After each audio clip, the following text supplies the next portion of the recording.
Good afternoon, everybody, and thanks for coming back from coffee. I couldn't get any myself, so I understand, don't worry.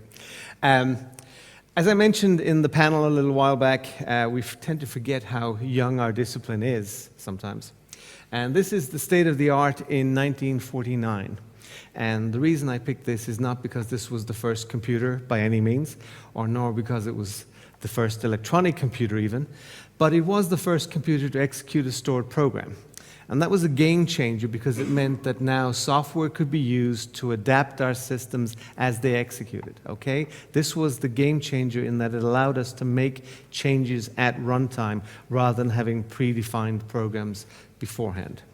So just to give you an idea of what the state of the art was in 1949, 650 instructions per second, 1,024 17-bit words, paper tape, obviously, 3,000 valves, 12 kilowatts of power, occupying a room of about 5 meters by 4 meters, and needing about 4 times that space around it just for ventilation.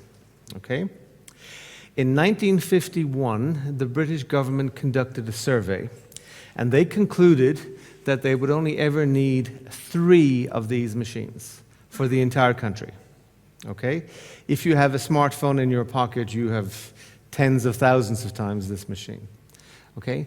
But the reason was that they only figured they could use it for scientific purposes. It wasn't until 1958 that somebody actually had the idea of using a computer for business purposes. Do you know what the first business purpose computer was? It was Leo, built by Lions, and it was for maintaining their inventory of tea. And that was the first application. In fact, we're hoping that we'll be unveiling an IEEE milestone plaque next year to commemorate the fact that Leo was the first computer used for business applications. Anyway, EDSAC that we just looked at was built in Cambridge, and I had the privilege to know the people who built it, which was very interesting. But this machine was also built by somebody from Cambridge, and you probably recognize the man in the bottom right. He's Charles Babbage.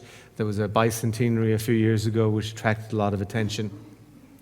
He came up with this idea of a machine known as the difference engine because it worked on the principle of partial differences.